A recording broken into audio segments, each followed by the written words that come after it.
वीर्यं करवावहै तेजस्विनावधीतमस्तु मा विद्विषावहै।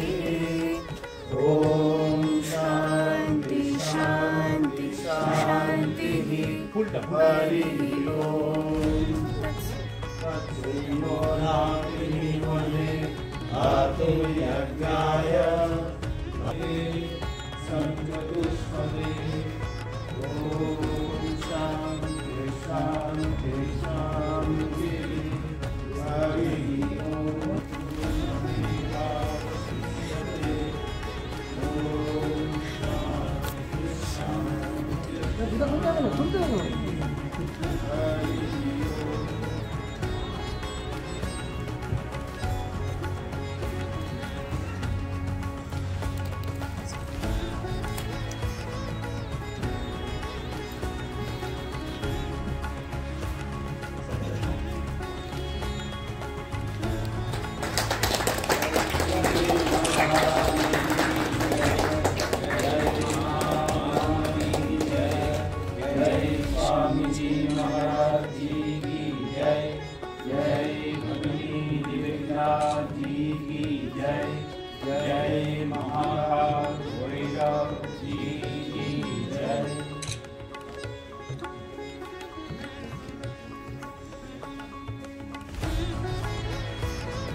शुभं कुरुतुभ्यं कल्याणम् आरोग्यं धनसम्पदः शत्रुभूतिविनाश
ॐ स्थापकाय च धर्मस्य सर्वधर्मस्वरूपिणे अवतारवरिष्ठाय रामकृष्णाय ते नमः।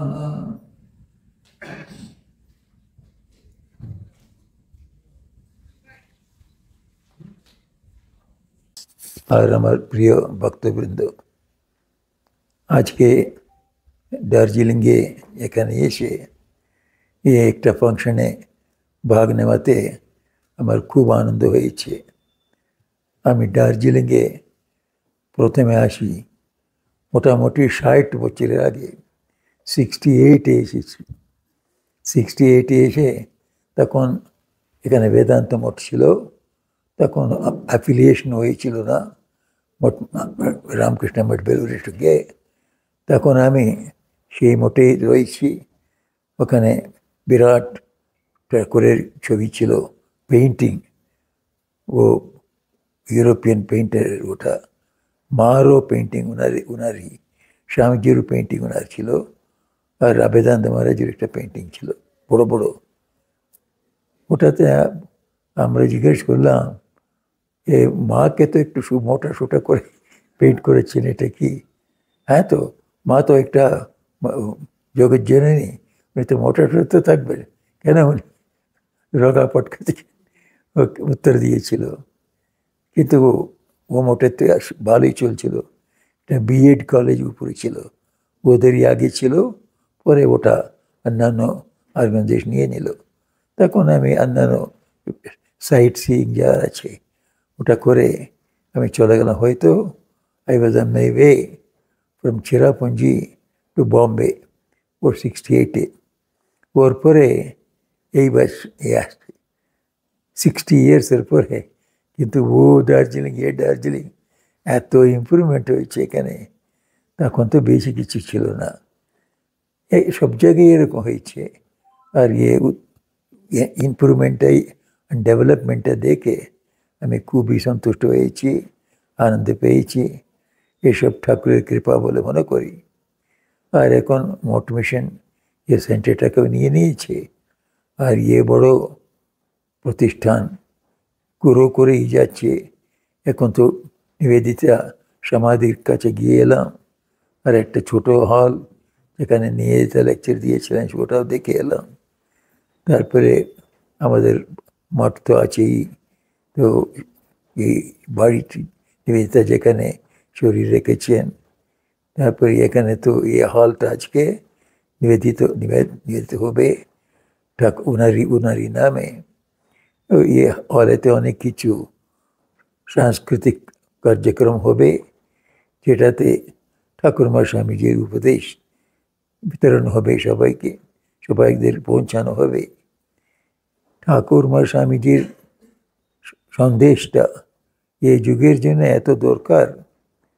যারা জগৎটাকে দেখছেন কত রকমের সমস্যাগুলো আছে, সমস্যার মূল এটা আছে আমাদের ঠিক জীবনের উদ্দেশ্যটা না জানাতে এতগুলো গণ্ডগোল হয়েছে। তো মানুষের জীবনের একটা উদ্দেশ্য আছে, এটা বলবার লোক কেউ নেই। মানুষের জীবনের উদ্দেশ্যটা কি? কোনো একটা প্রফেসরকে জিজ্ঞেস করলে উনি বলবেন, কেন এটা ভালো, আনন্দে থাকা। কতদিনে আনন্দে থাকবেন? 100 বছর? 100 বছর বিরোধী কেউ পাচ্ছে?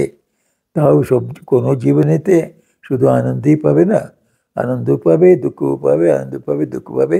এটা তরঙ্গায়িত জীবন হবে, কিন্তু শেষে তারপরে সবগুলো ছেড়ে ছুড়ে চলে যেতে হবে। তো এটা কি খুব আনন্দ, ওর মধ্যে তৃপ্তি হবে? That cannot be the goal of life. গোলটা এমন হবে, জীবনের লক্ষ্য যেটা বলবো ওর পরে কিছু থাকবে না, হাইয়েস্ট যেটা আমরা চাই ওটাই গোল হতে পারে। কিন্তু এই যে আমরা বলছি জীবনের উদ্দেশ্যটা, এটা আনন্দে থাকা যতক্ষণ আমরা এই শরীরে আছি। কিন্তু আমরা শরীরে আছি, কারো কিছু ঠিক নেই কত বছর থাকবে। আমরা মনে করছি বেদেতে বলেছে শতায়ুর্বৈ পুরুষঃ, মানুষ শরীর নিয়ে 100 বছর থাকতে পারে। এটা অনেক রেয়ার কেসে 100 বছর থাকে। অনেকে সবাই তো 90 চলে যায়, 80-তে চলে যায়, আর আগেও চলে যায়। সেই জন্যই এটা লক্ষ্য হতে পারে না। আমাদের জীবনেতে কমফর্ট চাই আমরা, আর আনন্দ চাই, সুখ চাই। আমরা অন্যদেরও কিছু আনন্দ সুখ দিতে চাই, এটা বটে। কিন্তু এটা জীবনের উদ্দেশ্য হতে পারে না। জীবনের উদ্দেশ্য এমন হতে হবে যেটা পেয়ে আমাদের অন্য কোনো আনন্দের ইচ্ছে হবে না, অন্য কোনো ইচ্ছেই থাকবে না। ইচ্ছাগুলো সব শান্ত হয়ে যাবে। সব কিছু পেয়ে গেলাম, তখন আমাদের কিছু চাই না। যদি মনে করুন আপনি 10 কোটি টাকা চান, 10 কোটি টাকা পেয়ে গেলেন, তারপরে আপনার কোনো চাইবার কিছু নেই। বাস আমি পেয়েছিলাম, পুরোটা পেয়ে গেলাম। যে কোনো, তখন যদি আপনার গোলটা 10 কোটি ছিল, 10 কোটি পেয়ে গেলেন। এরকম আমাদের জীবনেতে আমরা 3 জিনিস চাই। একটা চাই আমরা দীর্ঘায়ু চাই, তারপর সবসময় জিয়ে থাকতে চাই, মরণ চাই না, আমার জীবন চাই, এটা একটা। নম্বর 2, আমরা জ্ঞান চাই। কত জ্ঞান চাই? সব জ্ঞান, সর্বজ্ঞ হতে চাই। আমরা ফিজিক্সও জানতে চাই, ফিলসফিও জানতে চাই, ইঞ্জিনিয়ারিংও জানতে চাই, ইনফরমেশন টেকনোলজি জানতে চাই, সব কিছু আমি জানতে চাই। কোনোটা একটা কম হলো, তখন ওখানে একটা চাওয়া রয়ে গেছে, ওটা পূর্ণ হলো না। সেই জন্যে সর্বজ্ঞত্ব আমরা চাই। যেটা আমার জীবন একদিকে চাই, এটা সর্বজ্ঞত্ব চাই। তারপরে আনন্দ যার শেষ হবে না, অনন্ত আনন্দ চাই। এটা কোনোটা জাগতিক জিনিসে পাওয়া যাবে না। একই জিনিস পেলে এসব পাবো, ওটা ভগবান লাভ। ভগবান লাভ হলে আমরা অমর হয়ে যাব। এখন ঠাকুর, মা, স্বামীজি আর ঠাকুরের ডাইরেক্ট ডিসাইপল নিবেদিতা, এরা অমর হয়ে গেছে। নিবেদিতা চলে গিয়ে হয়তো 100 বছর হয়ে গেল, 120 বছর হয়ে গেল, কিন্তু আজ কি যেন উনি জীবন্ত আছেন। তো এই অমর হয়ে গেছে এরা, আর আমার আনন্দে আছে, আনন্দে আছে ওরা। তো এটা ওরা সব, আমরা সবাই এরকম অবস্থায় পৌঁছাতে পারি। এটা ঠাকুর বললেন, দেখো তোমরা ঠাকুরকে পেয়ে গেলে, ভগবানের দর্শন হয়ে গেলে, তোমাদের কোনো চাওনা থাকবে না। কেননা সবই আনন্দ তোমার পেয়ে যাচ্ছ, আর অনন্ত জীবন পেয়ে যাচ্ছ, এবং সর্বজ্ঞতে পেয়ে যাচ্ছ। স্বামী বিবেকানন্দের কাছে লোকে জিজ্ঞেস করলো, এই যা ভারতের অবস্থা এরকম আছে, তা উনি বললো, হ্যাঁ এই তো চলে যাবে, 50 বছর তোমরা দেশের সেবা করো, অন্য দেবদেবতা ভুলে যাও, এ দেশের সাধারণ লোককে মানুষ নেই ভগবান বলে ভেবে সেবা করো, 50 বছরের পরে ভারত স্বতন্ত্র হয়ে যাবে। 1897 বললেন উনি, 1947 আমরা পেয়ে গেলাম স্বতন্ত্রতা। 50 years, 50 বছর আগে দেখছেন উনি। মানে সর্বজ্ঞ উনি, ত্রিকালজ্ঞ। মানে এই সর্বজ্ঞত্ব, এই সর্বজ্ঞত্ব পেয়ে গেছি সবাই। যারা যারা ভগবানকে পেয়েছে ওরাও নিজেও সর্বজ্ঞ হয়ে গেছে, অমর হয়ে গেছে, এবং আমাদের আনন্দের তো শেষ নেই। ঠাকুর বলছেন এই অবস্থা আমরা সবাই পৌঁছাতে পারি। এই জাগতিক জীবন যাপন করতে করতে সবাই ছেড়ে ছুড়ে সন্ন্যাসী হবার দরকার নেই। মনে লোকের একটা ভুল ধারণা আছে, ঠাকুর সবাইদের সন্ন্যাসী হতে বলতেন না। অনেকে সন্ন্যাসী হতে চেয়েছিল ওনার কাছে, ওনার ছেলেরাই। উনি বললেন না, হবে না। মহেন্দ্রনাথ গুপ্ত চেয়েছিল ও সন্ন্যাসী হবে না, তুমি ভাগবত পণ্ডিতের মতন তুমি সবাইদের ভাগবত শোনাবে, থাকবে। তারপরে গিরিশ ঘোষ চেয়েছিল সন্ন্যাসী হবো, না তোমার ড্রামা দেখে অনেকের উপকার হচ্ছে, তুমি ড্রামা করে যাও। শেষ দিন পর্যন্ত উনি ড্রামা করলেন। ঠাকুর সবাইকে সন্ন্যাসী হতে বলেননি, তাহলে বললেন কি, তোমরা যেখানে আছো সেখান থেকে ঠাকুরকে ডাকো। যদি গৃহস্থ হয়ে থাকলে গৃহস্থের কর্মটা করে যাও, কিন্তু করে যাও সবসময় ঠাকুরের মনে রেখে। সবসময় তোমাদের কাজ করো, বলো প্রভু তো তোমারই দেওয়া কাজে, তুমি আমাকে শক্তি দিচ্ছ, তুমি আমার এর জন্যে যা স্বাস্থ্যতা দিচ্ছ আর শক্তি দিচ্ছ, বুদ্ধি দিচ্ছ, এ তো তুমি আমার কাছে করাচ্ছ। এই জন্যে করাবার কর্তা তুমি, আমি করিনি, সেই জন্যে তুমি কর্তা, তোমারই কর্ম, এ কর্মফলটাও তোমারই, আমার কিছু নেই। এ ভাবটা মনে রেখে অনাসক্তভাবে আপনাদের কাজ করতে করতে যাবেন। প্রত্যেক কাজ শেষ হলো, প্রভুকে মনে মনে বললেন, প্রভু তোমার ইচ্ছায় এ কাজটা ভালো হয়ে গেছে, তোমার পাদপতি এটা সমর্পণ করলাম। যেমন আমরা মনে মনে প্রার্থনা করি, প্রত্যেক কাজের শেষেও আমরা করতে পারলে এটাই তপস্যা হয়ে যাবে। ঠাকুর বারে বারে গৃহস্থদের এটা প্রশস্ত মার্গ দেখিয়েছেন, সব কাজ তোমরা করো। ছেলেপুলেকে খাওয়াবেন, ছেলেপুলেকে খাওয়াচ্ছি বলে মনে করবেন না, গোপালকে খাওয়াচ্ছি, কৃষ্ণকে খাওয়াচ্ছি মনে করলে ওটাই পূজা হয়ে গেল। এরকম প্রত্যেক কাজের পরেই ওনার স্মরণ করতে করতে গেলে প্রথমে হয়তো এটা একটা মনের একটা কল্পনা বলে মনে হয়, কিন্তু কিছু সপ্তাহের পরে কি কিছু মাসের পরে দেখবেন ওটা সত্যি সত্যি আপনি অনুভূত করবেন। আমাদের কাজ করাতে তো আনন্দ হয়ে যাবে। আর দেখবেন কাজ করান তো এটা তো পুজোটা করেন। আপনি খাওয়ালেন, প্রভু তোমাকে খাওয়ালাম, তুমি তো আমার নাতির মতন আছো, নাতনির মতন রয়েছ, তোমাকে খাওয়ালাম, এ বললেন, ও একটা আনন্দ, ঠাকুরের সেবা করার আনন্দ। প্রতিদিনে এত কাজ করলেন, আর তো ঠাকুরের পূজার আনন্দ আপনি পেলেন। এ করতে করতে আপনারা ঠাকুরের ভক্তিটা আপনি একদিকে বাড়িয়ে যাবেন, এদিকে জগতের কাজটাও চলবে। শেষে দেখবেন এই জাগতিক জীবনটা সবাইদের একদিন তো শেষ হবেই হবে। আমরা যত কিছু করলেও আমরাই না ছাড়ি, কিন্তু বিধি ছাড়িয়ে দিতে হবে। কবিরের এক গান আছে, अपने खातिर महल बनाया आप ही जाकर जंगल सोया। अपने নিজের জন্যে বড় বড় বাংলা করালো আর বড় বড় রাজভবন করলো, ওকে পুতবার জন্য কি রাজভবনে পুতবে, জঙ্গলে নিয়ে গিয়ে পুতাবে। তো আপনি খাতির महल बनाया आप ही जाकर जंगल सोया। প্রত্যেকের জীবনটাই এরকম। সেজন্যে আমরা এর মধ্যে বেশি আসক্তি যেমন দেখাতে, এই জীবনেতে ঠাকুরই আমাদের রেখেছেন, গৃহস্থ হইয়ে কিংবা বানপ্রস্থ হইয়ে কিংবা ব্রহ্মচারী হয়ে কিংবা সাধু হইয়ে আমাদের কাজটা করব আর বলবো, প্রভু এ কাজ আমার নেই, তুমি করিয়েছ, এ কর্মফলটাও তোমারই। আমি কি চাই তাহলে? তোমার আশীর্বাদ চাই, তোমার অনুগ্রহ চাই, যাতে এই জীবনেতে মোটামুটি আমি আনন্দে ওর শান্তিতে থাকতে পারি, অন্যদেরও কিছু শান্তি আর আনন্দ দেওয়ার মতন কিছু সাহায্য করতে পারি। যে শেষ হয়ে গেলে তোমার পাদপদ্মে এসে পৌঁছে যেতে পারি। এটা আমার হয়ে গেলেই পুরো সাফল্য জীবনের শেষে আমরা যদি ঠাকুরকে পেতে পারি, ওর আগেও তো উনি দর্শন দিবেন। ঠাকুরের জীবনে কত লোক, গোলাপ মা, যোগেন মা, এরা সবাই তো কতবার ঠাকুরের দর্শন পাচ্ছে। সেই জন্যে সবাই পেতে পারে ওনার ইচ্ছে হলে। যা অন্য সময় যে না থাকলেও মা বলেছেন, যারা যারা ঠাকুরের নাম নিচ্ছেন শেষ মুহূর্তে উনি আসবেনই আসবেন, দর্শন দিবেনই দেবেন।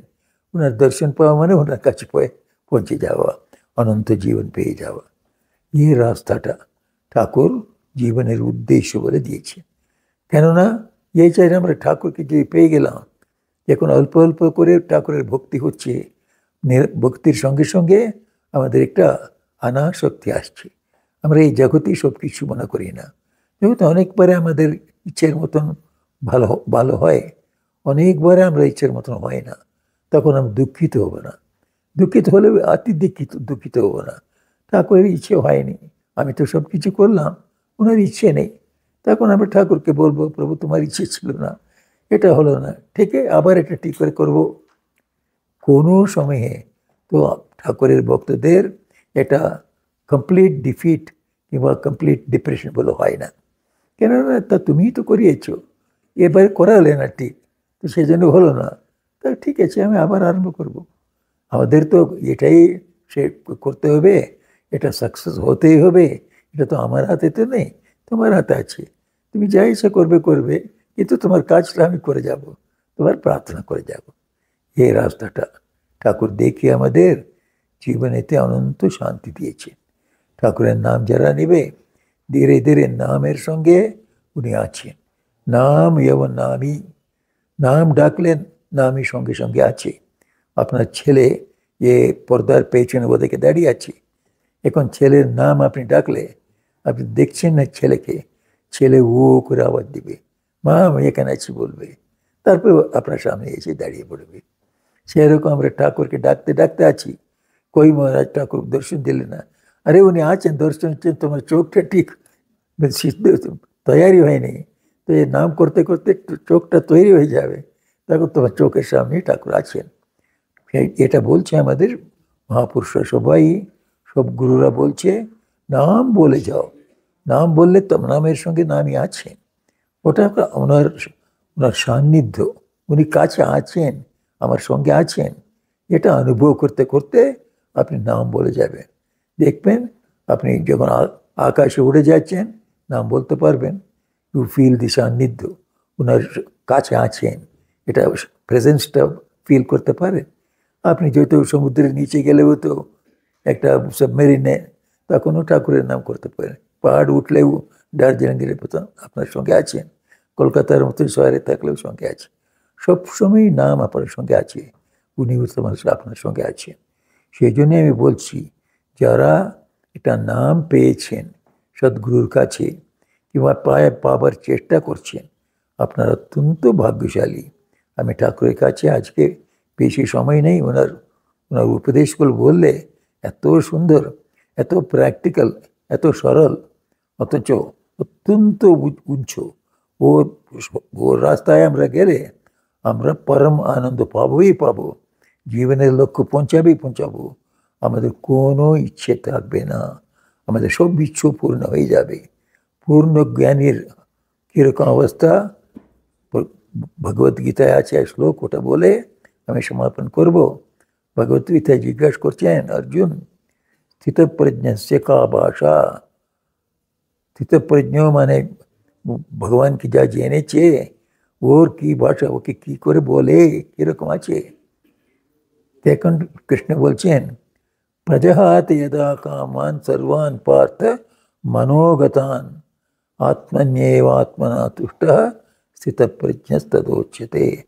খুব সূক্ষ্মে বলে দিলেন, ভগবানের প্রাপ্তি হয়ে গেলে কি হবে, দুটো শিং বেরবে না, ওর মনের পর্যন্ত শারীরিক ঐন্দ্রিক ইচ্ছা, ওর মনেতেই ইচ্ছা আছে, মন থেকেই ইচ্ছে সব চলে যায়, ওর কোনোতে জিনিসই ইচ্ছে থাকবে না, আমি চাই বলে চাইবার থাকবে না, কেন সব পেয়ে গেছে, সব পেয়ে গেছে। তো ওকে আপনি যা দিলে ওই আমি অলরেডি পেয়ে গেছি, তো আপনি কারোকে কি বললেন, তো একটা শাল দিতে গেলেন, তো অনেক শালও আছে রে বাবা আমার কাছে, তো তুমি অন্যদের কাউকে যাও যারা চায় ওকে দেবে। অন্য কেউ একটা চায়ের প্যাকেট দিল, আরে আমার কাছে অনেক পড়ে আছে, যা দিল আপনি তো সব কিছু আছে আপনার কাছে, ভগবানকে যা পেয়ে গেছি সব পেয়ে গেছে, সেই জন্য ওদের কোনো ইচ্ছে থাকবে না, এটা লক্ষ্য। যত বড় মহাপুরুষকে বলছে দেখছেন, দেখলে এটা প্রথম লক্ষণটা আপনি লক্ষ্য করবেন, ও আপনার কাছে পয়সা চাইবে না, অন্য কোনো কিছু চাইবে না, শুধু আপনাকে যদি উপদেশ দেওয়ার থাকলে উপদেশ দিবেন, আশীর্বাদ করবেন, সেখানে শেষ। কেন আপনার ইচ্ছে, আপনি ওকে আচ্ছা আপনার আশ্রমেতে কিছু আমি করি, তোমার ইচ্ছে হলে করো, না করলে তো তোমার ইচ্ছে, ওর কোনো ইচ্ছেই নেই। সত্যি মহাপুরুষরা ইচ্ছেকার, ওর কোনো জাগতিক ইচ্ছে থাকে না, ওরা আছে অনলি ঠাকুরের কৃপায় আপনাকে উপদেশ দিতে, ঠিক রাস্তা দেখাতে রয়েছে। ওরা চাইবেই না। ওর নামে অন্য কেউ চাইতে পারে, কিন্তু ওদের কোনো ইচ্ছে থাকে না। আমি সেটাই বলি, আজকাল অনেক মহাত্মারা এখানে ওখানে আছে, তো আমাদের কাছে এসে জিজ্ঞাসা, মহারাজ ও একটা মহাপুরুষ হয়েছেন, উনি কীরকম আপনি জানেন? মেলা আমি কিছু জানি না বাবা, কিন্তু মহাপুরুষের লক্ষণটা হচ্ছে কোনো কিছু টাকা পয়সা চাইবে না। তোমরা গেলে তোমার পূর্ণ মন দিয়ে আনন্দ দিয়ে উপদেশ দেবেন, চুপ করে উনি থাকবেন, এটাই উনি আনন্দ। তো সেরকম আমরা ভালো মানুষদের কাছে এটা সৎসঙ্গের মতন মিলি, মাঝে মাঝে মাঝে মাঝে সৎসঙ্গে মিলিত হলে আমাদের মনটা খুব শান্ত থাকবে এবং ঠাকুরের নাম করব আর ঠাকুরের স্মরণ করব। এটা হলেই আমাদের জীবনের একটা উদ্দেশ্যটা আমরা পৌঁছাবো। আমি ঠাকুরের কাছে প্রার্থনা করি, ওনার কৃপায় আমরা সবাই ওনার কৃপা পাই আর ওনার আশীর্বাদ পাই, যাতে আমরা ওনাকে সবসময় মনে করি, ওনার নাম করি, আর এই জাগতিক জীবনেও আনন্দে শান্তিতে যতদূর পারা যায় থাকি, শেষে ওনার কাছে গিয়ে পৌঁছে যায়। এটাই উনি আমাদের সবাইদের উপর আশীর্বাদ বর্ষণ করুন, এই প্রার্থনা করে আমার কথাটা শেষ করছি। জয় রামকৃষ্ণ। ওম শান্তি শান্তি শান্তি।